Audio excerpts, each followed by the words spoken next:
9 मार्च से radiation start हो चुकी थी। जिस दिन मेरी शूटिंग नहीं होती थी, हम सभी एक साथ टाटा मेमोरियल हॉस्पिटल जाते थे। मेरे दोनों फ्रेंड्स वापस जा चुके थे, तो अब हम घर में 4 ही लोग थे।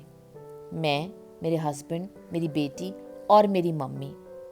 मम्मी का साथ एक बहुत बड़ा सहारा था, क्योंकि जहाँ मैं कुछ भूल जाती थी, मम्मी याद दिला देती थी।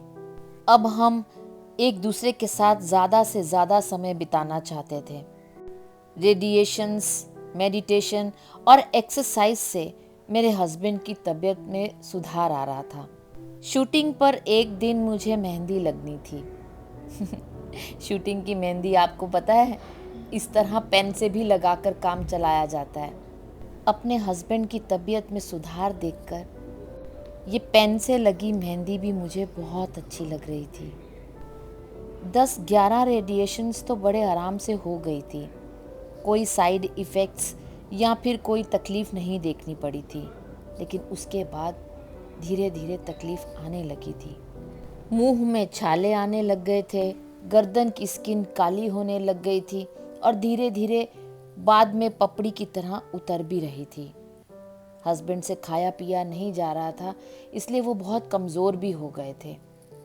उन्हें इस तरह कमज़ोर होते हुए देखना, लड़खड़ा कर चलते हुए देखना मेरे लिए बहुत तकलीफदायक था। जिन्हें मैंने हमेशा एक जवान फौजी की तरह भागते दौड़ते देखा था, हर वो काम करते देखा था जिससे परिवार का सदस्य खुश हो जाए, आज उन्हें इस तरह लड़खड़ाते हुए चलते देखना मुझे बिल्कुल भी अच्छा नहीं लगता था। साथ चलते वक्त मैं और मेरी बेटी खुद ब खुद एक जन आगे और एक जन पीछे हो जाते थे। हमें ये घबराहट होती थी कहीं वो गिर ना जाएं।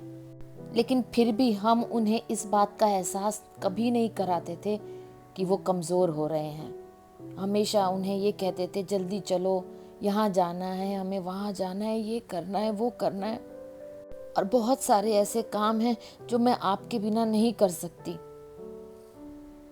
फिर वो खुश हो जाते थे। इसे ही तो पति पत्नी का रिश्ता कहते हैं। मुसीबत के वक्त एक दूसरे के साथ रहना, साथ निभाना। भोले बाबा की कृपा से सारी रेडिएशंस 26 अप्रैल को ख़त्म हो गई।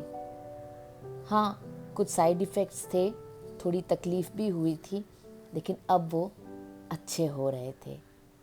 जय भोलेनाथ।